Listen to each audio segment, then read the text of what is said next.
أعوذ بك من الهم والحزن، وأعوذ بك من العجز والكسل، وأعوذ بك من الجبن والبخل، وأعوذ بك من غلبة الدين وقهر الرجال. اللهم أعم السلام في أنحاء العالم يا رب العالمين. اللهم اشف مرضانا وارحم موتانا. اللهم آمين يا رب العالمين. إني أحبكم في الله. إني أحبكم في الله. إني أحبكم في الله. بصوا يا جماعة، دي من لسه بقى الشقة بتاعتنا دي اللي احنا فيها القديمة دي. احنا خلاص كده خدنا المفتاح دلوقتي، ورايحين الشقة الجديدة. صاحب البيت جاب لنا المفتاح. جاب لنا المفتاح. وهنروح بقى نوريكم الشقه الجديده. شوفوا دي قد ايه يا جماعه، شوفوا المزبله اللي احنا عايشين فيها، شوفوا عشان ما نعزل. فدي الشقه اللي هي الايه القديمه. طبعا انتوا شايفينها مكركبه على الاخر. انا بوريها لكم اهو. وده الجزء اللي جوه، لسه في اوض جوه كمان. هنصورها لكم برضو لما تفضى خالص خالص عشان تبقوا تشوفوها. يلا من واسع لضيق، بس يا رب تكون وشها حلوه علينا يا رب. اهم حاجه تكون وشها حلوه علينا كده، وتكون وش السعد ان شاء الله يا رب، مش بالكبر والصغر. في كده اماكن بتبقى اقدام، ربنا يجعلها اقدم الخير علينا ان شاء الله يا رب. ربنا يجعلها اقدم شفا يا رب. اللهم امين يا رب العالمين. دلوقتي بقى هنروح نركب الباص بقى، نوريكم بقى احنا ماشيين هنعمل ايه. يلا.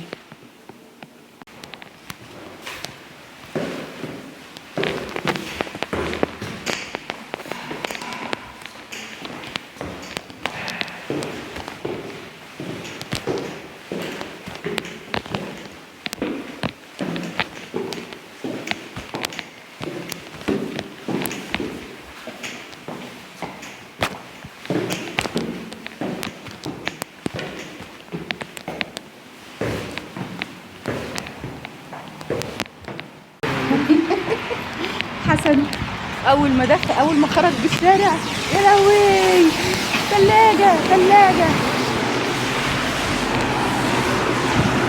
صور الشارع بتاعنا اهو. ده البيت اهو اللي احنا كنا فيه يا جماعه، اللي احنا قديم يعني، القديم هو ده. ماشي، استنى يا حسن، انت مستعجل ليه؟ المكاتب اللي احنا رميناها باشت من كتر ما هي مرميه يعني في الشتاء. والله رمين مكاتب جديده يا جماعه، بس شوفون بقى الشتاء. هي دي مكتبتنا اللي احنا القديمه اللي انا وريتها لكم في المحل الجديد. شوفوا رميها، ابني رماها كده وبهدل فيها خالص. ودي مكتبه تانية هي بتاعت ابني ابراهيم، برضو رميها اهو. وده ناس رامين مكتب هناك اهو، شوفوا مكاتب وانتريهات وحاجات يعني.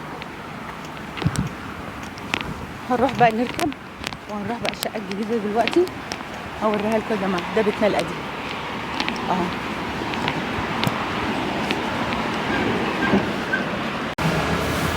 كده ركبنا بقى الباص اهو. هنركب يا جماعه باصين، يعني هنركب باص ده وبعدين هننزل نركب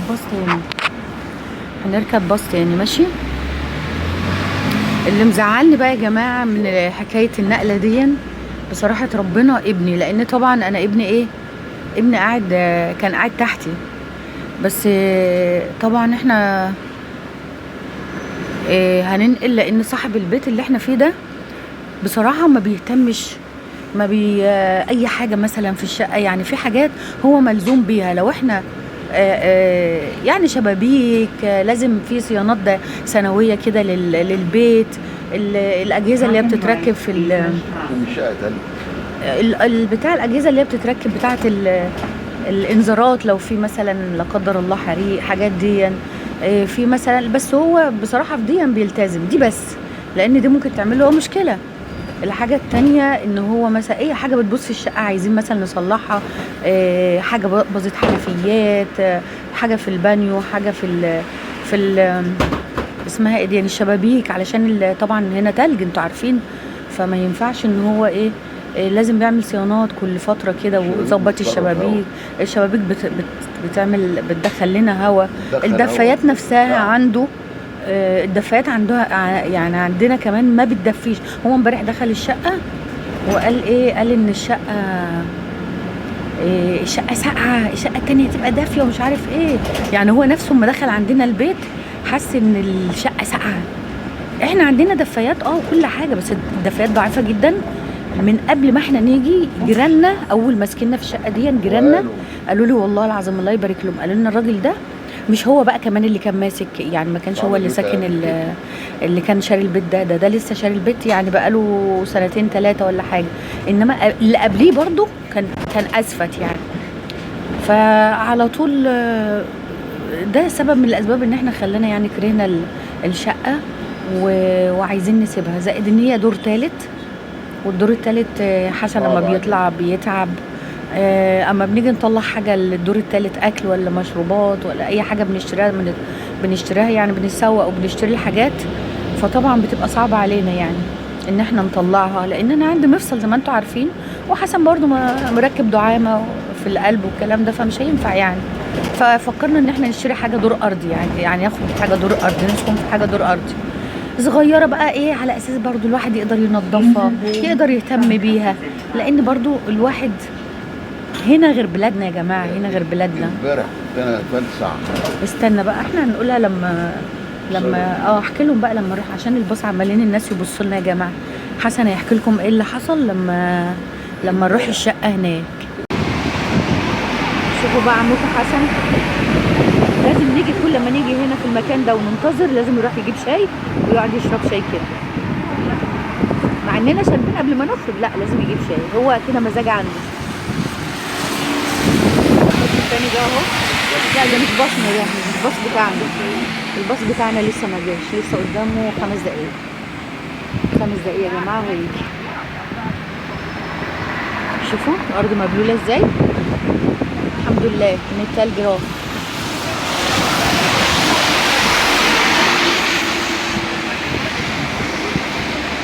ما شكل البيت بتاعنا هناك برضه، هنا البيت هنا كلها في بعضها ماشي والله، بس بيتنا مش مهم بقى، احنا هنبص بقى للشكل دلوقتي، احنا هنبص الايه للمضمون. استنى نفتح في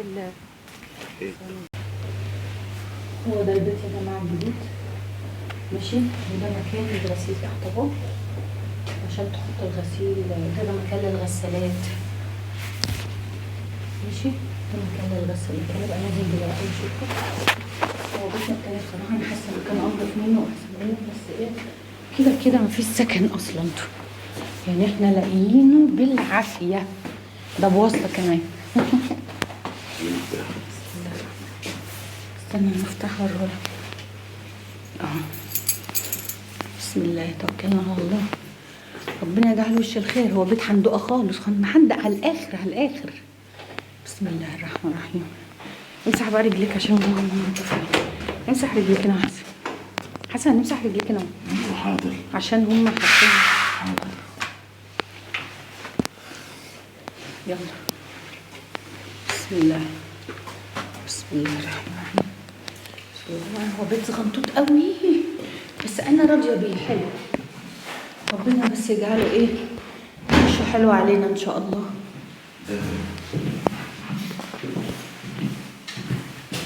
بصوا ده الشباك بتاعه، دفايات، الدفايه كانت شغاله سخنه.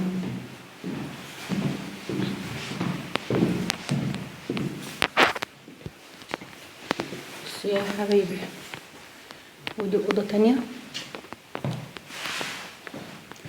فيها الانتريه ده،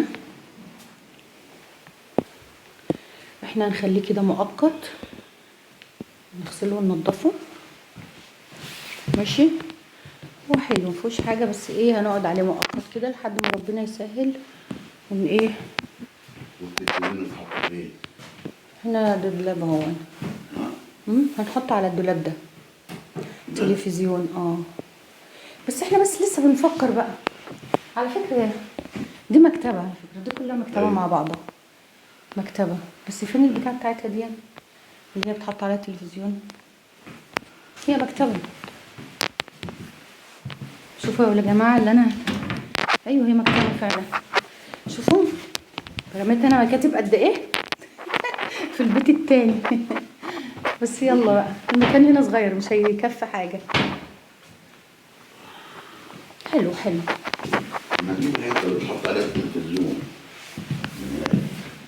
ده دولاب، ده دولاب للتخزين. ايه ده في العداد، ده دولاب في العداد. ايوه والله افتكرت، عشان نصور القراءة كده، نصور الايه قراءة العداد، بس ناخد لها صورة بس. ماشي. ده دولاب هنعمل فيه بقى ايه، هنحط فيه حاجات طبعا، اكيد هنستغله في حاجات، اكيد هنستغله في حاجات. وهنا يا جماعة المطبخ، ترابيزة كراسي اهي. هنا في الدولاب ده، التصوير يا ولاد بيخلي حاجة واسعة. في التلاجة الصغنطوطة دي،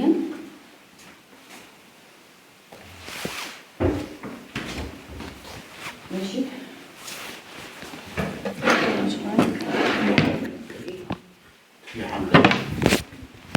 حلو، احنا كده نقعد فيه على طول، مش محتاجين ايه حاجات كتير. انا كده مبسوطه بيه والله العظيم. هنا نحط السبول ماشينه، ها بطرح البتاع دي، بس مش عارفه السبول ماشينه بتاعتي. استني يا حسن. السبول ماشينه والله ما انا عارفه السبول ماشينه تحط هنا ولا لا. طولها المفروض نقيسها. تيجي يعني. تيجي. ده المطبخ يا جماعه، هو حلو على قدنا، انا مش عايزه اكتر من كده. هعمل ايه بالوسع يا جماعه؟ احنا في غربه، احنا في غربه، ما مش محتاجين بالبوتاجاز. ولا حد هيجي لنا ولا حد رايح لنا. والحوض حلو، الحنفيه حلوه حلوه عاليه عن اللي عندنا هناك. عايز طبعا تنظيفه. ماشي. والله يا جماعه ده فيها حاجات، تخيلوا. ده الشباك اللي عاجبني هنا، التهويه حلو. الشباك شوفوا، ده الشارع اللي بره اهو، وبيخلي عينه برضه. لا يا عم نزع. لا ايه، خلي عينه والله. حسن اوعى حسن. اقري كده. خلاص اقري. خلي عينك، خلي زي بتاع، ما ناخدش حاجات بتاع حاجه. انت بتهزر ولا ايه؟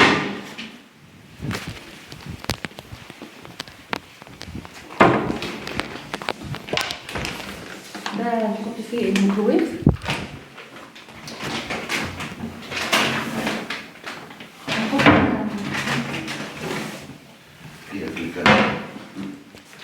هو هنا والله فاكره الباب هنا ورا حاجه، فاكره الباب هنا ورا حاجه. ده نقرا السفره من مكانها. وده ده التواليت.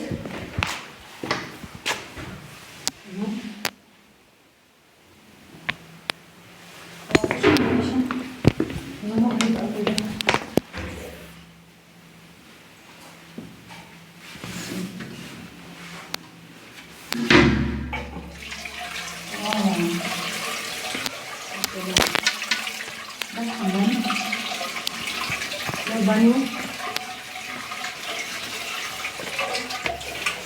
الميزه هنا بقى يا جماعه اللي انا بحبها ايه، ان حتى لو الشقه صغيره فانت عندك اوضه تحت في اسمه في البدروم.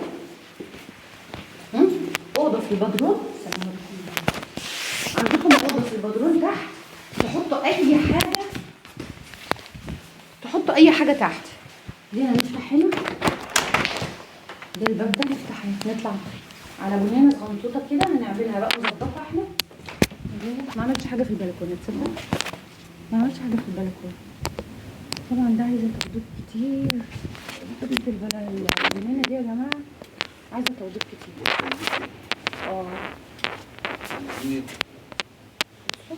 نص كيلو لكيه. عايزه تتوضب الجنينه. البتاع اسمها ايه؟ الجنينه دي عايزين نصورها اصلا. نص كيلو لكيه. شفت الجنينه دي عايزين بقى ايه نصورها، يعني نعمل لها صور، لانها طبعا دي تبعنا احنا، هيتعمل لها صور. ماشي. عايزين لاكيه ندهن ده. ايوه. عشان لونه يتصنفر ويدهن. هو يدهن بس. يتصنفر ويدهن. والجهاز البتاع ده يتشال، كله، ده يتخف خالص. يتخف خالص ويتنضف. ونستغله بقى، نعمله نظبطه بقى ونعمل فيه قعده وكده يعني براحتنا. البلكونه ودي كمان تنفع للقعده. البلكونه والله حلوه كبيره تصدق. ينفع يجي فيها الترابيزه بصوا البلكونه حلوه يا جماعه. ممكن نطلع الترابيزه اللي هي جوه. لا الترابيزه الازاز بتاعتنا. لا الازاز ايه؟ لا الازاز بتاعتنا وتخلي الازاز جوه وتطلعي دي بره. بس انا بقول الازاز احسن عشان الخشب هنا مش هينفع عشان المطر. مطر ايه؟ هو المطر ماله؟ هو احنا هنا في ميه والله تصدق. ممكن هنا هنحطها في الحته دي. ايوه في الحته اللي هي الناشفه دي. هو بس على ما ايه احنا نظبط كل ده نظبط مش مشكله. بس بص مش مظبط من هنا ليه؟ انا مش فاهمه. يا خبر ابيض على البخل. يا خبر ابيض. عارفين يا جماعه لو مع الالمان ما يسلمولكش الحاجه الا 100 بجد. انما هنا ما هماش المان اللي احنا ساكنين عندهم يا جماعه. على فكره احنا ما هماش المان، عشان كده هتلاقي في حاجات ناقصه طبعا. هتلاقي حاجات ناقصه طبعا. من اقعد استريح. اقعد يا حسن.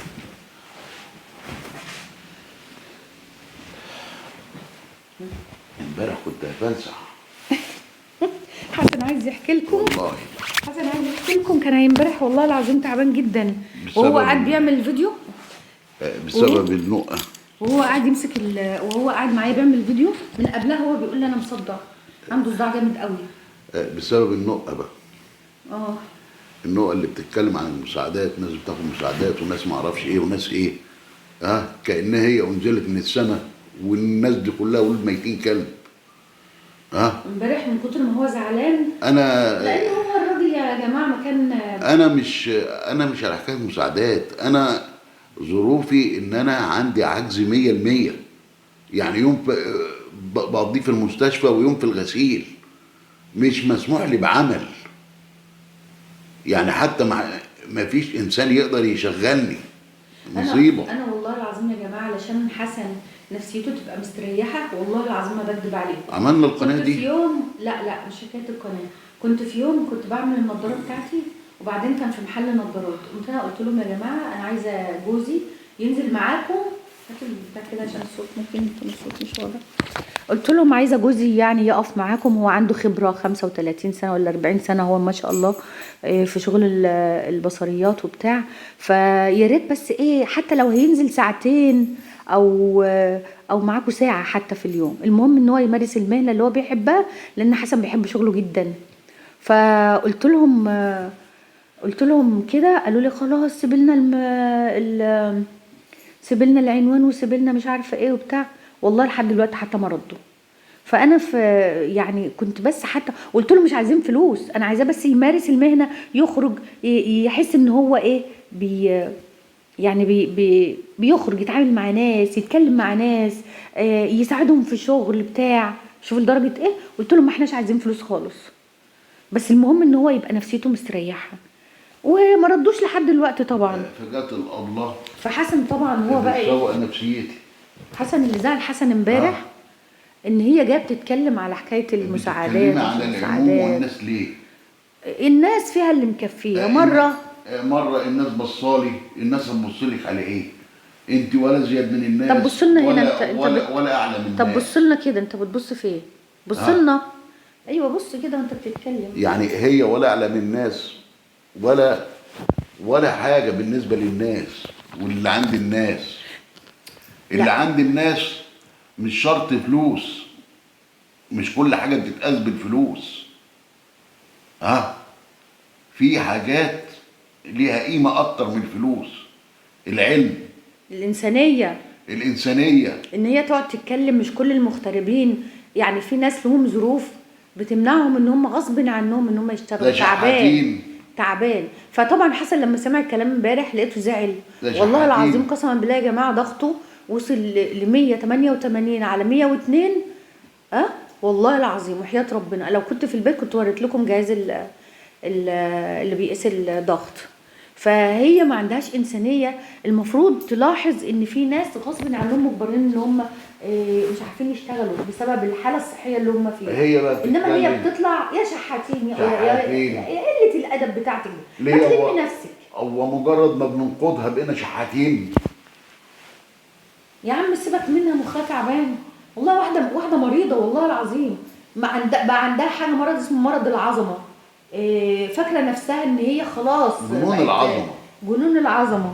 بقت في دماغها بقى ان الناس كلها خلاص، هي دلوقتي مضطهده من الكل، والكل بيحاربها، والكل مش عارف ايه. ايه القرف ده؟ استحالة الناس كلها تجمع ان واحدة غلط وهي صح. لو انت سألت الناس في اي حتة انا كنت عايش فيها، عم حسن ده صفته ايه، 90% هيقول لك ده راجل كويس وراجل طيب وبتاع. طب والله امبارح، طب هقول لكم على حاجه حصلت امبارح. ابراهيم ابني قاعد، فالمهم لقى ايه، رساله مبعوتها له. تخيلوا الرساله اللي جايه لابراهيم دي منين؟ جايه له من صاحب الشغل اللي كان في ليبيا، والله يرحمه وليد ده توفى. فالمهم ايه، بنته. لقينا بنته هي اللي بعت رساله، والله العظيم 3. قعدت تقول لابراهيم بابا كان دايما بيشكر فيكم، بابا بيقول دول كانوا من عيلتنا. لان احنا ما بنصاحب حد، احنا ما عندناش فجر، بنحب الناس، بنصاحب الناس.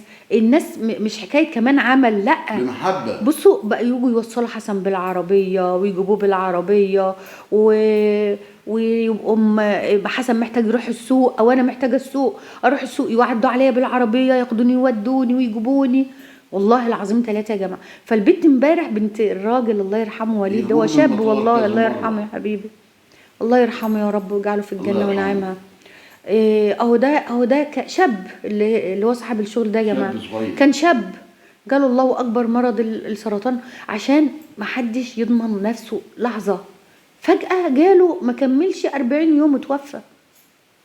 فكل واحد يعني يحافظ على لسانه، يحافظ على كلامه، يبقى عنده انسانيه، ما يجرحش الناس ويجرح في الناس هو عنده بدون بيت، هو علم. خد ايه معاه؟ اه خد ايه معاه من البيت؟ خد ايه ولا حاجه بتاعت البيوت؟ ساب المحل وساب البيت لما عامل فيلا، عامل لما فيلا بحق وحقيقي، مش لما الفيلا هتنزلي بتاعته. القبر هتنزلي لوحدك، والله العظيم هتتحاسبي لوحدك قاعد على اللي انت عملتيه. الفيلا بتاعته دي كان بيبناها يا حبيبي الله يرحمه، وحسن كان معاه. بقى يبناها ويقول لي يا دكتور انا بعمل كذا وبعمل كذا وبعمل كذا، ويجي يحكي لحسن وهو صاحب شغل.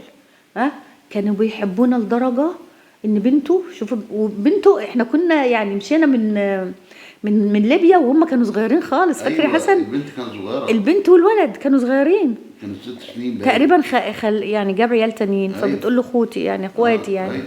فيا حبيبتي امبارح هي اللي بتتكلم مع ابراهيم ابنه، وقعدت تحكي مع ابراهيم. وطبعا لما ابوها توفى فاضطروا يمسكوا المحل لواحد مصري، يعني برضو في شغل النظارات. ليه في شغل النظارات؟ طبعا تقول له وصى علينا فلان، وصى علينا فلان. يعني شوفي يا عيني بقى مكسورين بدون ابوهم ازاي. هو خلي ابوه يكلمه. فابراهيم قال لها خلاص، احنا هنتكلم مع الشخص دون وهنوصيه وما تقلقيش وبتاع. وانا قلت لها هاتي لي الرقم، قلت لحسن لابراهيم، ابراهيم انا عايزه ابقى اكلمها، وحسن برضو يبقى يتواصل معاهم. واحنا فين؟ احنا في المانيا وهم في ليبيا، لكن في تواصل. ليه؟ لان كلنا مع بعض عيش وملح، فلازم الواحد يحترمه. لازم كل مكان الواحد ينزل فيه اي واحد بتربطك معاه عيش وملح، لقمه كلتوها سوا، لازم تكون اصيل وتحتفظ اللقمه دي وتحافظ على سر الراجل ده، وتبقى ليه ظهر دايما. حب الناس يا جماعه نعمه، حب الناس محدش يعرفها الا اللي محروم منها بجد. ايوه، وهي محرومه من حب الناس. ليه؟ والله لانها ما بتحبش الناس، مش عايزه، هي بتحب مصلحتها. كل اللي حواليها دول مصالح، والله العظيم كل كل اللي حواليها مصلحجيه. يعني ما كانش بياخدوا منها دعم، مش هيقولوا لها حاجه، هما بيقولوا اللي هي بتقوله، بيسبحوا بحمدها، بدليل ان هما ما بيقولهاش انت غلطت في حاجه. لا، عارف اللي يحبني يبين لي اخطائي ليه؟ علشان ينبهني. لان انا الناس كلها مثلا بتتريق عليا وبتقول لي انت وحشه وانت لا بص يا ابراهيم، فلما هم يجي يقولوا، او انا مثلا عملت موضوع مثلا زي الموضوع بتاع العسل ده، يا ستي رحم الله امرئ اهدى الي عيوبي. ايوه، العيوب بتعتبر هديه. صح كده. وعلى راي المثل، يا بخت من بكاني وبكى عليا ولا من ضحكني وضحك الناس عليا. احنا عاملين دوشه للناس. اللي بيجرى ده مش عارفة اللي ليه. بيجرى ان الناس بتضحك عليها. ليه؟ تفهمها اللي هي بتعمله ده قمه، ان هي الملكه. ان هي ملكه. ملكه ايه؟ ملكه التيك توك في الرقص. خلاص بقى يا حسن. هي مش سهير زكي. احنا يا عم جايين هنا عايزين نعرف الناس احنا هنعمل ايه بعد كده. احنا بنقول كلمه. حسن متضايق منها لان امبارح وقسما بالله كان نايم تعبان جدا وقسما جدا. انا بقيت اقول يا رب استر. قسما بالله هي بالنسبه لي لا شيء. انا مش شايف شيء قدامي. كلامها بيجرح الناس بدون ما هي لا هي قصده ممكن تكون. هي قصده طبعا لان اللي شحاتين قصده يلا قاعدين على الكنبه يا بترمى على الكل. يا ستي اقول لك على حاجه. بترمى على ناس كتير. اقول لك على حاجه. احنا رامين شطه في عينيها. طب كده بصوا يا جماعه. رامين شطه في عينيها يا اماني. يا جماعه احنا هنيجي هنا يا حسن. ايوه. ونعمل محتوى نضيف. ننظف نفسنا. لا بعيد عن دي. ده انا حاسس بكآبه. بس خد بالك يعني هننتقدها لو في حاجه غلط. ايوه. لان ده اساس القناه. ده لو في كآبه. بس بصوا بقى احنا شوفوا قاعدين هنا فين البيت بتاعنا هنا في الحته الرايقه الهاديه دي. حاسه وكآبه. هنقوم ايه بقى انا وانتم هنروق بقى البتاع دي اسمها ايه؟ البلكونه دي. بلكونه وبعد كده جنينه. هنبيضها طبعا لان البلكونه الراجل ما عملش فيها اي حاجه ولا في البتاعه هنبيضها ونعملها حلو. كل ده هنروق بقى. ما نعمل فيديوهات مع بعض وكده واحده واحده كل فتره. مره كده هنبيض مره. هنقعد بقى نشوي مع بعض. نعمل قعدات هنا نحط ترابيزه وكراسي بقى ونقعد نتغدى هنا. نقعد نعمل نشوي هنا. هنعمل لكم شويه فيديوهات يا جماعه. انتوا هتتبسطوا منها قوي والله. هتتبسطوا بقى يعني نغير. مش هنغير المحتوى بتاعنا نتكلم وكل حاجه وننتقد وكل حاجه. بس هيبقى داخل معاه الجو الجميل ده. نعمل بقى شوي اكل مع بعضنا. نقعد مع بعضنا. انا صاحبتي ساكنه هناك هنا يا جماعه في العمارات في البيت اللي قدامي ده. انا صاحبتي هنا اصلا. يلا يعني المهم بقى يا جماعه. انا بقى يا حسن بنفكر دلوقتي. بس ممكن نحط المكتبه دي كلها مع بعضها اهو. وهنجيب لها القطعه اللي بتتحط على التلفزيون ويبقى اتحط على التلفزيون. ايوه. ونقعد هنا اهو. ايه رايك؟ ايوه. دي هتبقى الاوضه اللي هي الفونسيمو يعني للقعده. للقعده وكده. اما الاوضه الثانيه الانتريه ده انا هروقه اغسله طبعا. لازم يتنضف ويتعقم. ماشي. والترابيزه بالكراسي دي يا جماعه ايه رايكم بقى انتوا؟ خليكم معايا كده. دي ترابيزه بكراسي اهي. والله عارفين يا جماعه انا بفكر اعمل ايه؟ لان هم اوضتين بس. بفكر ان انا حسن ما تصورني يا حسن. ما تصورني مره من نفسي كده. الدولاب يجي هنا. الدولاب يجي هنا. خد يا حسن صورني. 2 3 4 5 6. استنوا كده يا جماعه نحط البتاع هنا كده. نشوف انا كده. الحته دي 4 متر. انا مش الحته دي 4 متر و80. 4 متر و80 في 60. يعني الدولاب هياخد كده لاخر الحيطه ولحد هنا. الدولاب؟ تصدقوا ممكن الدولاب يجي هنا يا جماعه؟ الدولاب يجي هنا. فحبايب قلبي بقى انا اهو والسرير يجي هنا. هنا اهو. تخيلوا ممكن الدولاب فعلا يجي في الحيطه دي. الحيطه طويله فعلا. ايوه. ممكن الدولاب يجي هنا. ايوه. السرير لا استحاله. السرير هنجيب سرير صغير. هنجيب هنا الدولاب بتاعنا وهنحط التسريح هنا ونجيب كومودينو. ونجيب سرير. ايوه. صح؟ ممكن. لا تيجي هلو.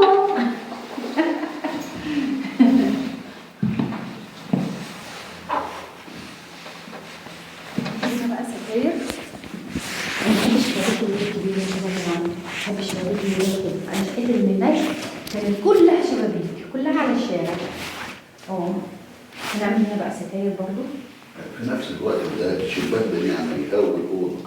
صراحة اه احنا الشبابيك ده برضو بتاعتنا نفس الطريقة، ده الصالة بتاعتنا ده كلها يعتبر شبابيك، كلها شباك. أوضة.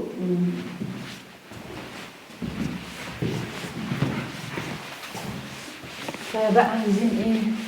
نقعد نفكر كده هنعمل ايه في المطبخ. محندق جدا، المطبخ صغير قوي يعني، بس نيجي نقعد الاول وبعد كده نفكر بقى هنعمل ايه. البوتاجاز ده شغال؟ اكيد طبعا، هو بيقول لي جديد. ده الفرن ده. ف كل حاجه تمام يا جماعه، كل حاجه تمام، حلو على قدنا وزي الفل. احنا مش عايزين اكتر من كده، انا ومحمد وحسن، وتبقى سهله التنظيف وبتاع، لان انا اهم حاجه اقعد في مكان نظيف، اهم حاجه والله يا جماعه بالنسبه لي ان انا اقعد في مكان يكون ايه، يكون نظيف ومرتب يعني. ايه بفكر ادخل والله الانتريه هنا يا جماعه. لا والله العظيم بفكر ادخل الانتريه هنا يا حسن، دخل واجيب لي محمد عشان الفونس عشان بص احنا هنفكر، انا هنفكر. فكروا معانا يا حبايبي، فكروا معانا، فكروا معانا. هي دي مطبخ وترابيزه سفره. ها ماشي، بحيث ان اللي اتعملت حاجه في المطبخ ممكن بفكر نخش في ترابيزه بالكراسي كده.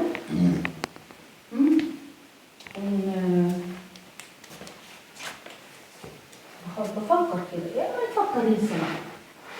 طبعا نظامنا مش هينفع، هنتغير كله. ماشي يا جماعه، هو ده المطبخ، ده المطبخ. وده كل ده المطبخ، ده كل المطبخ حلو صغير معقول. احنا مش عايزين كبير اصلا، كل حاجتنا تبقى محدقه كده ومنظمه احسن منه. ممكن يتحط في الحمام متجوز. ايه دي فيها برضه متجوز. هنشوف بس ما نبقى انا بفكر بس نعمل ايه واحده واحده كده. هنا المكتبة، هنا الدولاب